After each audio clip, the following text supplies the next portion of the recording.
สำหรับวิธีคุมกำเนิดมี2วิธีคือวิธีแบบชั่วคราวมันจะมียาเม็ดนี่แม่นเฮาได้กินตอนกลางคืนเวลา 8 โมงก่อนนอนเนาะ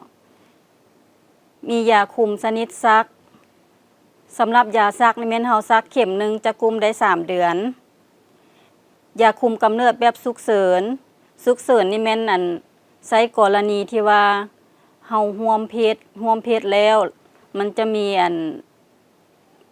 ถุงบางเทื่อถุงยางอนามัยฉีกขาดเฮาก็หลังจากร่วมเพศแล้วเฮาก็กินใส่เลยห่วงอนามัยแม่นเฮาต้องได้ไปใส่อยู่โรงหมอเนาะอยู่โรงหมอหรือว่าสุขศาลาที่ว่าเพิ่นให้บริการยาคุมกำเนิดแบบติด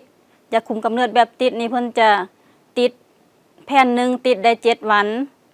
สำหรับวิธีติดละแม่นเฮาติดใส่กกแขนแผ่นหลังใส่ท้องน้อยและกระโพกยาคุมกำเนิดชนิดฝังสำหรับยาคุมกำเนิดชนิดฝังนี่แม่นเฮาได้ไปโรงหมอไปใส่อยู่โรงหมอ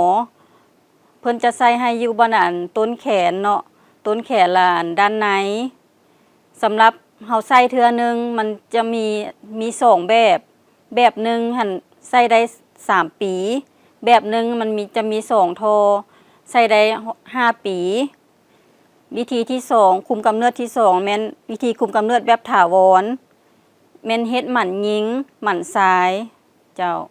วิธีเฮ็ดหมันหญิงหลังจากเกิดลูกแล้วท่านหมอจะแนะนำแล้วหลังจากเกิดลูกได้48 ชั่วโมงเพิ่นก็จะเฮ็ดให้เลยสำหรับหมันชายแล้วแม่นเพิ่นไปผ่าตัดอยู่โรงหมอเนาะแต่ว่าผ่าตัดน้อยๆเจ้าขอบใจ